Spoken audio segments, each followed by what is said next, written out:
a minute.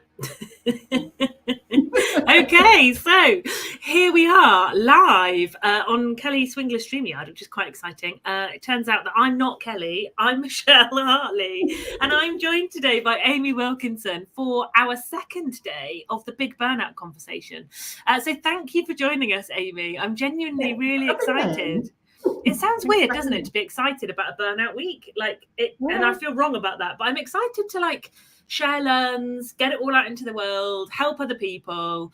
I hope that you're as weirdly excited as me to talk about what I am, and I remember the first time I talked publicly about my burnout, and it felt like a massive shame, and I was like, I can't believe, and now I'm excited to talk about it because I know talking about it helps other people. So that's something to get excited about, right?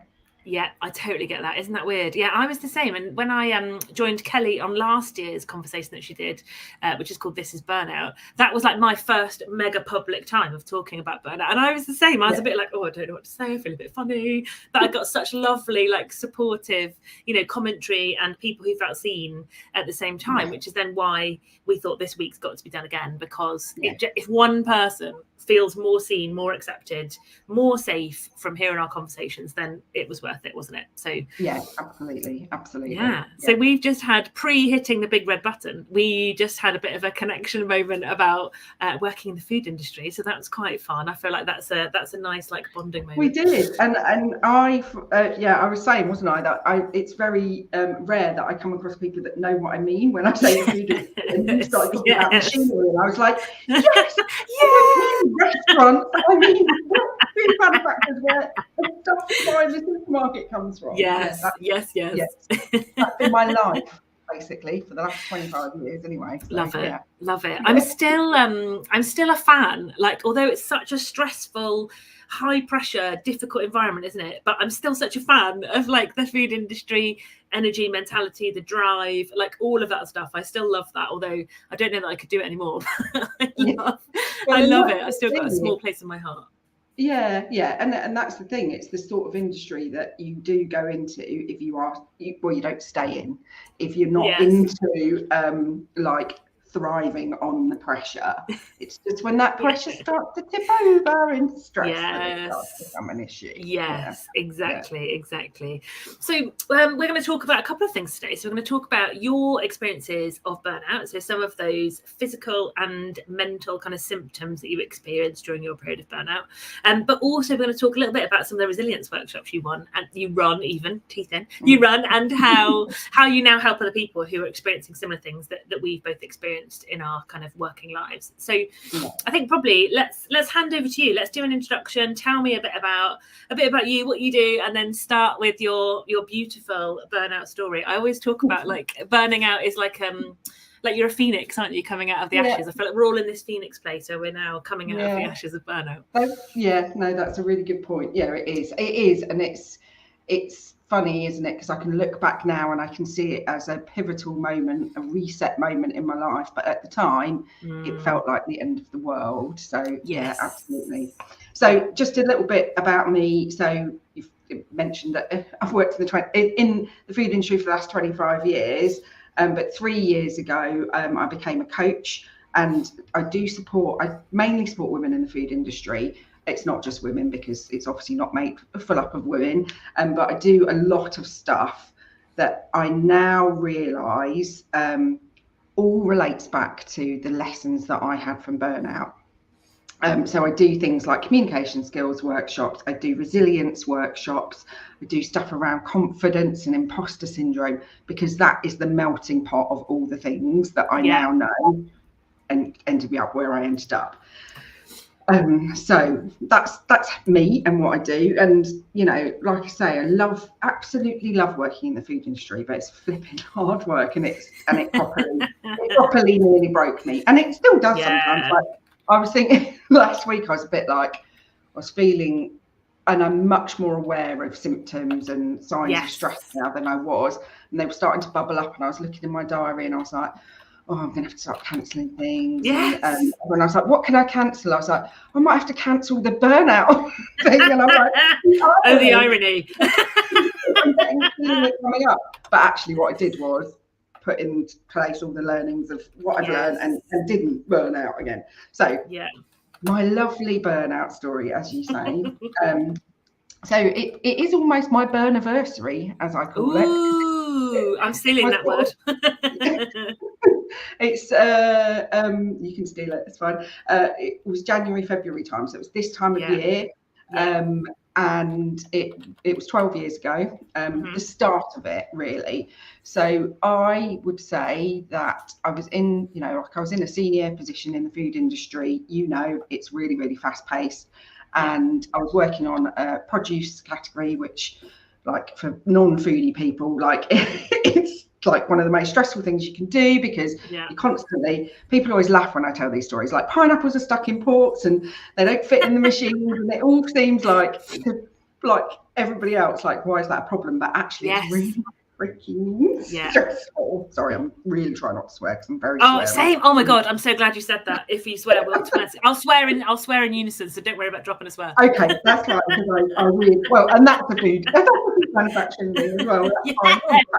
Swearing. But like, really high paced, stressful environment. But I'd had a really strong I can never say this word, career trajectory. So I got to senior management level very young in my career. I'd also moved around a lot. So I'd moved around different functions. So I had this bit of imposter syndrome going on. I was working in a commercial role and I was like, I've not, I didn't do this at university, so I can't possibly know what I'm doing. So there's a bit of that going on. But I would say from the outside, I was like the queen of having the mask of everything. Everything's fine. And I so I was in this position. I had all this other stuff going on outside of work. So I was getting married. I just bought a new big house, so big mortgage to boot as well. So there was a bit of that pressure going on. My husband to be was retraining, so all of the financial worries were on me. I had to drop 6 billion dress sizes, obviously, just getting that wedding dress. Of course you did, because that's the rules. So I was in the gym 5, 6 times, 7 times a week sometimes, restricting what I was eating. So I was basically putting masses of physical stress on my body, as well as all the mental stress and the mental load of like a million things happening at once. But I was very I was oblivious that there was any problem. Like, it isn't like, some people might be like, I was really stressed, but I was hiding it really well. I was hiding it from myself. Yes, I was the same with mine. Isn't that funny? Yes, I totally get that. Yeah, like I thought how I was normal. I thought to be successful, you had to work really long hours. I worked across multiple sites. I was up and down the A1 or on the East Coast main line, up and down to Newcastle. I was doing everything, like getting up at 5:30 on a Monday morning because I had to be at the management meeting every week, because otherwise, like, the whole world would end without me.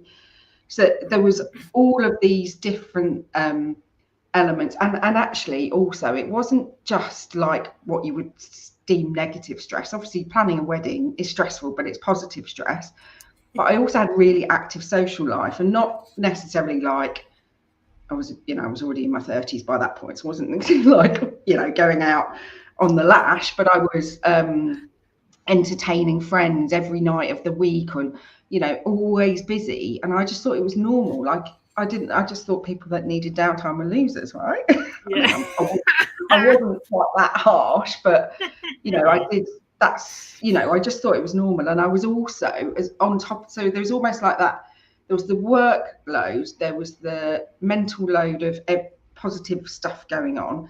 But I was always the person that everybody came to when they wanted advice, and they wanted career advice, and they wanted their CV updating and stuff like that. And I was the sort of person that would just drop everything for everybody else. Yeah. And it was just like, there's just never any sort of time for downtime. And so all of this was this was in this lead up to, this was January 2012. And I was also getting colds all the time, always getting poorly. And one weekend I got a really bad head cold, the sort of one where you just can't move. Like I couldn't ignore it anymore. And I went to bed, stayed in bed all weekend, woke up at 5 o'clock on the Monday morning and felt all right. So, Amy in 2024 would think, I need another day to recover. Amy in 2012 thought, I better get in the car. Friends. Yeah. I'm fine. It's fine. Yeah. Drove up to Newcastle, and literally the whole of that next week is a complete and utter blur. I can't really remember it. But what I do, which will forever be etched in my memory, is waking up the next Saturday morning and physically not being able to get out of bed. So I couldn't be asked to get out of bed. I couldn't physically move my arms and my legs. Like, it was terrifying. And, I would say that was my burnout day, but actually that was the start of it. That was the final blow that my body was giving me, and I still didn't really listen, if I'm honest. Yeah. So that was terrifying. Yeah, I had to crawl to go to the toilet. I just, the fatigue was ridiculous. Had to go to sleep for 2 hours to be able to sit up and drink a cup of tea. It was proper body shutdown mode. And I probably went for about 2 weeks of being pretty much bedbound. But speaking to various doctors or seeing doctors. Do you remember when you could actually see a doctor? Yeah, in real life. Or text them or whatever. And I got lots of different conflicting advice. So some of the doctors were like, you're burnt out, you need to rest, you need to just take some time out from work. And then there was other doctors that were like, you've had enough rest now, I think you need to do some exercise. Why don't you get back to the gym? Yeah. So obviously I went to the gym because I was bored. And also just felt like work could not cope without me. So went back to work, and really, like I say, that I call that that's my burniversary, but because that was the scary, memorable moment. But really, I think the burnout was me not then listening to my body for the next 18 months. So 18 months after that, I would be, I was also getting ice pick headaches. It's what the doctor told me they were called afterwards. So proper debilitating headaches that would send me home from work. And this was before working from home was a thing, but work was fine with me working from home. So I'd have to go to bed, but obviously take my laptop and my phone with me because, they couldn't possibly cope without me. And I got to the point where I was, I'd be all right for a couple of weeks, and then I'd end up back in bed. And then it would be less than a couple of weeks. It'd be a couple of days. And then I got to the point where if I was going to a retailer supermarket, they were my customers, I'd have to have the day in bed beforehand and the day in bed afterwards. I'd have to take cold and flu tablets to have enough energy to get through the day. I'd have to plaster the makeup on just to get to that meeting. And I just got to the point where work became the priority over everything else, because I had the stress of the mortgage and, being the breadwinner. Also thought that they couldn't possibly cope without me, that I got to the point where work was the only thing I could do. The social life went, everything went. I got married by this point. I mean, later in my story, there's a divorce too. So it really wasn't worth all that time in the gym getting down. Yeah, it's not worth it. Afterwards. But yeah, I got to the point where I would go to work, I would get home, eat my tea, go to bed, because that was the only way I could function. And I went on like that for about 18 months. And then there was one day when I came out of a supermarket head office in London and got in a black cab and had to lie down on the floor in the black cab, because I was just so, I can't really explain it, but yeah, that's what I did. That's what my body needed. It was just saying, lie down, you need, So at that point, I was like, something needs to change. This is ridiculous. My boss at the time was like, just take a week off, work out what you want to do with your life. And and that was the point at which I realised I slowed down enough to notice all the other symptoms. So obviously there was mental health issues, but there was pain all over my body, like all of my muscles hurting. There was the feeling like ants crawling up and down my legs and up and down my arms, like buzzing, like literally buzzing, sort of that fight or flight feeling, total brain fog, tinnitus. Still, tinnitus is my warning sign. So it was tinnitus I got at the weekend, and I'm like, right, need to slow down. Yeah. I always get like sore throats and stuff like that. That's always another warning sign. That was there all the time. I was sensitive to light, sensitive to sound, couldn't even like be touched by anybody. And I hadn't noticed any of that stuff because I'd just been pushing through, keep going. And it was almost like when I actually stopped and realised quite how poorly I was, it was like almost like that, the worst flu you'd ever had. And I was just living like that every single day. Yeah. So I ended up agreeing with work. I took 3 months off work. And when I went back, I took a demotion and went into a less stressful role, moved across into a less day-to-day demanding phone calls constantly, because I tell you what, even now there's a specific Nokia phone ring from 2012 that if I hear it now, makes you like twitch. Oh, it's awful. Yeah. And I was later diagnosed at the time with ME, fibromyalgia, all of these things, and it really felt like the complete and utter end of the world. And in that 18 months, my marriage broke down as well, because my partner couldn't cope with the new me, because after that I had to do all this stuff to look after myself. And it took me years and years to recover from, but I did. And I did return to a successful career, but I had to do that by learning about all the reasons why it had happened. Obviously, I had to learn in lots and lots of detail, because us burnout people are like a little bit like that. All the psychology behind it, why it had happened, and put things in place to make sure it never happened again. And also go back into the workplace with better life skills, really, and putting better boundaries in place, pushing back more, all of those sorts of skills that I've now got that I didn't have then. And now that's why I'm so passionate about teaching other people that stuff, because nobody teaches you this stuff. No, they don't. And weirdly, it feels like all anyone ever told me when I was, growing up, early careers, get my first big job, all everybody ever said to me was, just keep pushing, just keep going, just keep pushing through, don't take time off, just keep going, just keep pushing. And that's the theme, isn't it? Like that feels like the theme of everybody I've ever known who's burned out. It's the theme of everybody I've ever known who's got promoted, or a woman who's been promoted into a more senior role. That's what comes through all the time, is this kind of theme of like, keep pushing, keep going at it. It's the hustle. It's that feeling of the hustle. And I do think, and that's why I don't just work with women, but I predominantly work with women with what I do now, is because I do think there is that added layer and pressure, just from the general mental load perspective, but also that pressure that you have to perform better than a man, particularly in a male-dominated industry.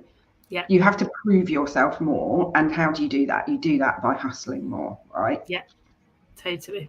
I remember having really heated conversations with senior leaders about trying to give them my perspective of what I was doing, because I was saying, look, I'm doing the same job as you, except I've got organisation-wide responsibility.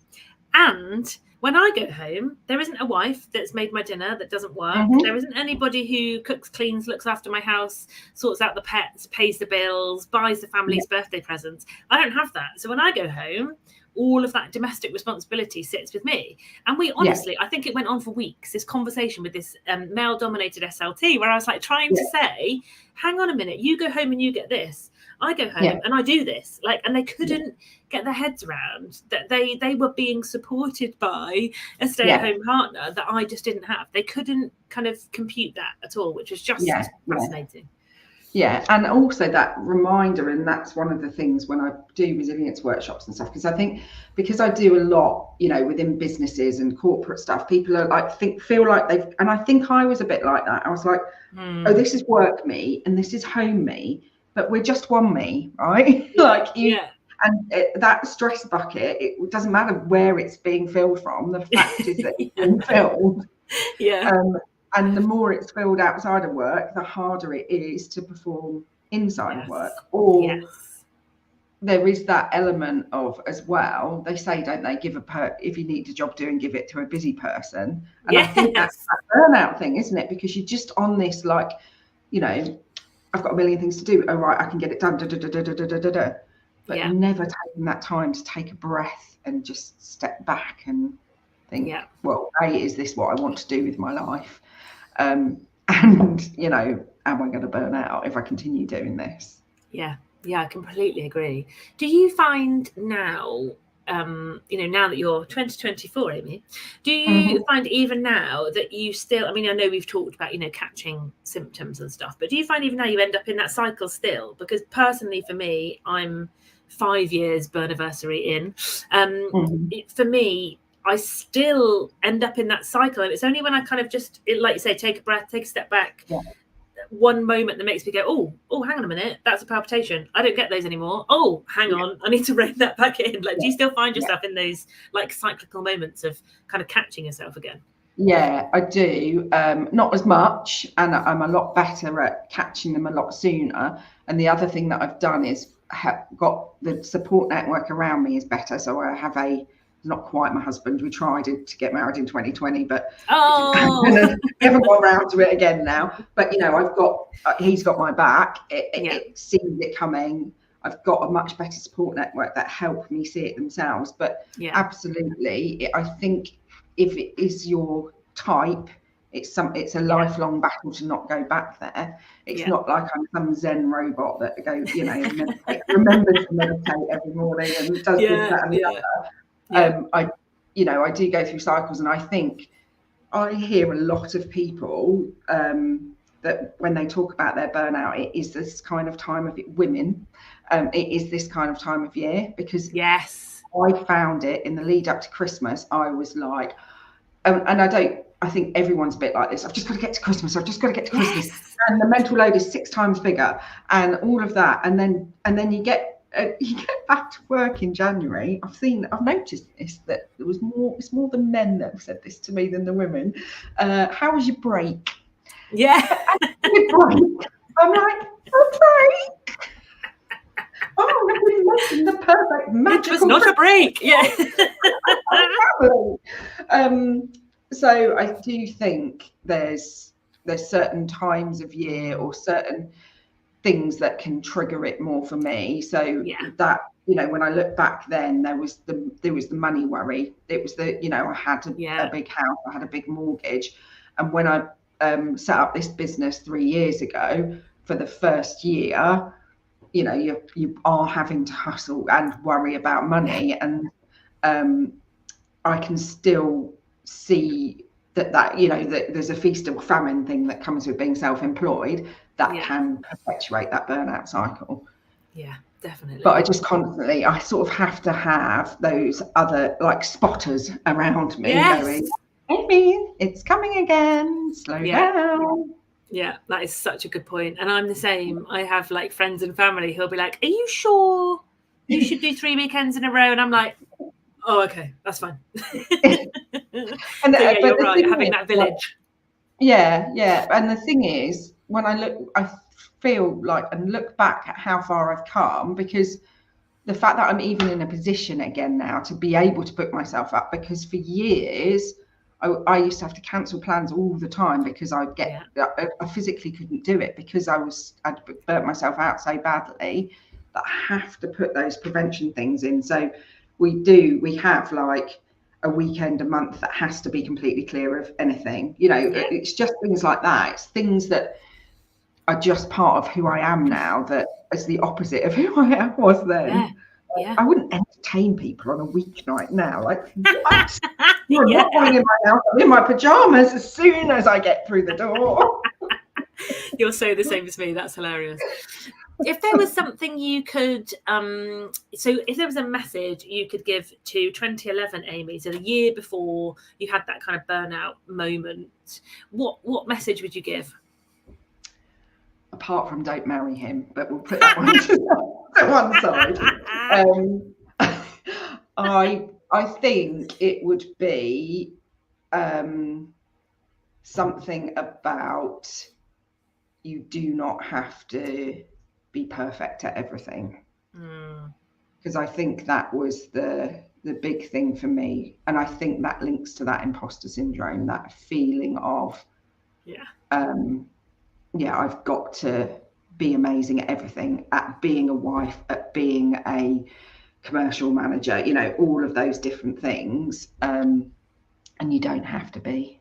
No one's flipping perfect. And actually, everyone hates the perfect people anyway. Who wants to be that person? Yes, I totally agree.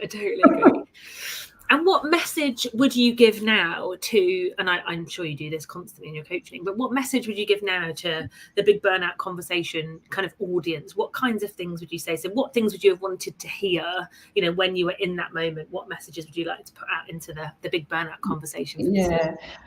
I think for anybody, well, the first thing is, if you're watching this and you're thinking, could I be burnt out? You probably already are. That is so true. But I do think there's a big theme for anybody that gets to a place of burnout and can feel the shame around that. And there actually is no shame attached to it, because really you've probably got here because you've been shouldering a lot for other people. Yeah. And I think I really don't want to say what I'm going to say, because it's so corny and I need to think of a better way of saying it. The whole self-care isn't selfish thing is so important, and the looking after yourself, so that you can continue to look after everybody else. Well, actually, so you can just continue to look after yourself, sod everybody else, unless you've got children. You are unless you are contractually obliged. But it is that, you know, that's so important. I think the other one I would say is thinking about, and I just literally just had this conversation with a client, and she was saying, like, last month we had this conversation and it's just been revelationary for her, is thinking about what is within your control and what is outside of your control. Because I think as burnout people worry too much about the stuff that is outside of our control, and actually letting go and not caring quite so much. Like, I really, really cared whether cut up bits of pineapple made it onto the shelves of a supermarket. Like, it does matter, but it doesn't matter that much. And just getting a bit more perspective can be really, really helpful.